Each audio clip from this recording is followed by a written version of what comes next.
آگے آپ فرماتے ہیں غیر کے حق پردائے انگیختست سفلیو علوی بہم انگیختست کہ اللہ رب العزت نے حق کے اوپر پردہ ڈال رکھا ہے کہ ہر بندہ جو ہے اس کے سینے میں کیا ہے یہ اللہ رب العزت کی ذات جانتی ہے، وہ ستار العیوب ہے، وہ کسی دوسرے بندے کے اوپر ظاہر نہیں ہے۔ اچھے اور برے کو اللہ رب العزت نے ملا کے رکھا ہوا ہے۔ اب تجھے جو اس نے عقل کا نور عطا کیا ہے اور نبی مکرم صلی اللہ علیہ وآلہ وسلم کی ذات سے جو تیرے تک نور پہنچا ہے، تو نے اس نور سے یہ بات پہچانی ہے کہ کون سی عقل سلیم ہے، کون سی عقل بہتر ہے، کون سا بندہ میرے لیے اچھا ہے، کس کے ساتھ میں نے بیٹھنا ہے۔ جیسے اللہ رب العزت نے قرآن کریم میں ارشاد فرمایا کہ قیامت والے دن وہ لوگ جو ندامت کے ساتھ اپنے ہاتھوں کو کاٹ رہے ہوں گے، اور جب ان سے پوچھا جائے گا تو وہ کہیں گے کہ ہم نے دنیا میں رہتے ہوئے فلاں غلط بندے کو دوست بنا لیا تھا، اس کی غلط دوستی نے ہمیں بہکایا، ہمیں قرآن کریم سے دور کیا، ہمیں نور ایمان سے دور کیا، آج ہم جہنم کے دروازے پہ کھڑے ہوئے ہیں۔ آپ فرماتے ہیں کہ اللہ رب العزت نے ایک پردہ رکھا ہے، اس پردے کے پیچھے اچھائی بھی ہے، برائی بھی ہے۔ اب تو نے اپنے ایمان والے نور سے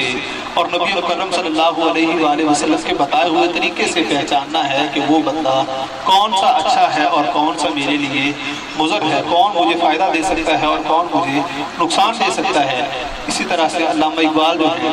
وہ فرماتے ہیں کہ مشام تیز سے ملتا ہے صحرا میں نشان اس کا، زنو تخمی سے ہاتھ آتا نہیں آہوئے تاتاری، کہ سونگنے کی حس تیز ہو تو پھر صحرا میں بندہ کستوری والا ہرن ڈھونڈ سکتا ہے، اگر اس کا ناک بند ہے تو پھر وہ اسے نہیں ڈھونڈ سکتا، اٹکل پچو سے اور اندازے لگا کے اسے تلاش نہیں کیا جا سکتا۔ آپ فرماتے ہیں کہ اسی طرح سے تو اس وقت تیز حس والا ہوگا جب تو اللہ رب العزت کی ذات کے ساتھ دل کو مضبوط کرے گا، جب تو نبی مکرم صلی اللہ علیہ وآلہ وسلم کے ساتھ تعلق کو مضبوط کرے گا، تب تیرے دل کی آنکھ جو ہے وہ کھلے گی۔ جب تیرے دل کی آنکھ کھل جائے گی پھر تو اچھے لوگوں کو پہچان جائے گا کہ یہ بندے اچھے ہیں اور یہ بندے جو ہیں وہ برے ہیں۔ جس طرح سے سیدی شیر محمد گیلانی آپ فرماتے ہیں کہ اکھ دل والی جدو کھل جاتے ہیں عرش فرش ہو گئے یا کسان بیلی، کہ جب دل کی آنکھ اللہ رب العزت کھول دیتا ہے تو پھر وہ چیزیں جو عرش پہ ہو رہی ہیں، جو زمین پہ ہو رہی ہیں، جو لوگوں کے دلوں میں چھپی ہوئی ہیں، وہ ساری کی ساری بندے کے اوپر عیاں ہو جاتی ہیں۔ اور یہ اللہ رب العزت کی عطا ہے۔ اس نے بھی قرآن کریم میں فرمایا ہے کہ ہم جسے چاہتے ہیں غیب کی خبریں عطا فرماتے ہیں، وہ ہر ایک بندے کو تو نہیں عطا فرماتے، جسے چاہتے ہیں، اور وہ اسے ہی اللہ رب العزت چاہتا ہے کہ جو عقل سلیم والا ہو، جو سلامتی والا دل رکھتا ہو۔ جب وہ سلامتی والا دل اس بندے کے وجود میں ہوگا اور نبی مکرم صلی اللہ علیہ وآلہ وسلم کی یاد سے معمور ہوگا تو پھر اس کی دل کی آنکھ کھل جائے گی۔ جب دل کی آنکھ کھلے گی تو پھر بندے کے اوپر سارے حجابات اٹھ جائیں گے۔ علامہ اقبال اسی وجہ سے فرماتے ہیں کہ دل بینا بھی کر خدا سے طلب، آنکھ کا نور دل کا نور نہیں، کہ یہ جو تو ظاہری آنکھ دیکھتا ہے یہ تو ہے ظاہر دیکھنے کے لیے، لیکن ایک دل والی آنکھ ہے، وہ اللہ رب العزت کی ذات سے تمہیں طلب کرنی ہے۔ جب وہ کھل جائے تو پھر سارے معاملات جو ہیں وہ درست ہو جاتے ہیں۔ آپ فرماتے ہیں کہ تو دنیا میں چلتا پھرتا ہے روزی کی تلاش میں، فکر معاش میں، لیکن کبھی تو اس تلاش میں بھی نکلا ہے کہ تجھے کوئی ایسی عقل والا بندہ نصیب ہو جائے جو نبی مکرم جیسی عقل رکھتا ہو، جو نبی مکرم صلی اللہ علیہ وآلہ وسلم کی اسوہ حسنہ پر عمل پیرا ہوتا ہو، جو آپ صلی اللہ علیہ وآلہ وسلم کے معاملات کو سر فہرست رکھ کے چلتا ہو۔ آپ فرماتے ہیں کہ در مجالس میں طلب اندر عقول، آنچنا عقلے کے بود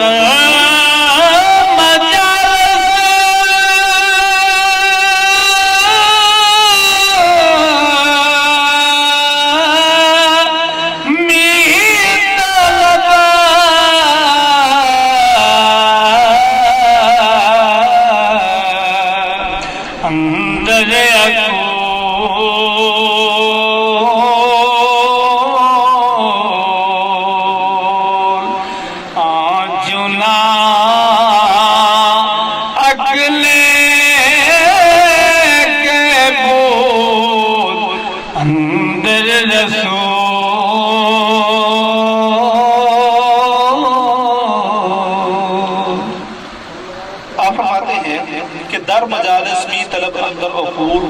کہ ان مجلسوں میں جا کے بیٹھا کر جو پاکیزہ ہوں، جو نیک لوگوں کی ہوں، جو اچھے لوگوں کی ہوں. آنچنا عقلے کے بود اندر رسول، جہاں سے تجھے ایسی عقل نصیب ہو جیسی نبی مکرم صلی اللہ علیہ وآلہ وسلم کو اللہ رب العزت کی ذات نے عطا فرمائی تھی. آج ہمارے لیے یہ حرمان نصیبی ہے اور بد نصیبی ہے کہ ہم ایسے معاملات میں عروج پہ پہنچ چکے ہیں کہ ہر معاملے کے اندر بد ذوقی جو ہے وہ اپنی بلندیوں کو چھو رہی ہے. پختہ بات، پختہ کلام،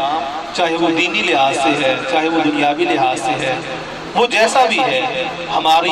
عقل اسے قبول نہیں کرتی، ہمارے کان اسے پسند نہیں کرتے. اس کی وجہ یہی ہے کہ ہم نے چاہیے تو یہ تھا کہ اپنے احوال کو، اپنے قبلے کو درست کر کے اپنے معاملات ٹھیک کرنے تھے. ہم نے کہا کہ لوگوں کو یہ چیز پسند ہے، لہٰذا ہمیں بھی ایسا ہو جانا چاہیے. جس نے آ کے ہمارے لیے سب سے زیادہ خرابی جو ہے وہ زیادہ پیدا کر دی ہے کہ ہر چیز کے اندر ہم بے ذوقی کی انتہا کو پہنچ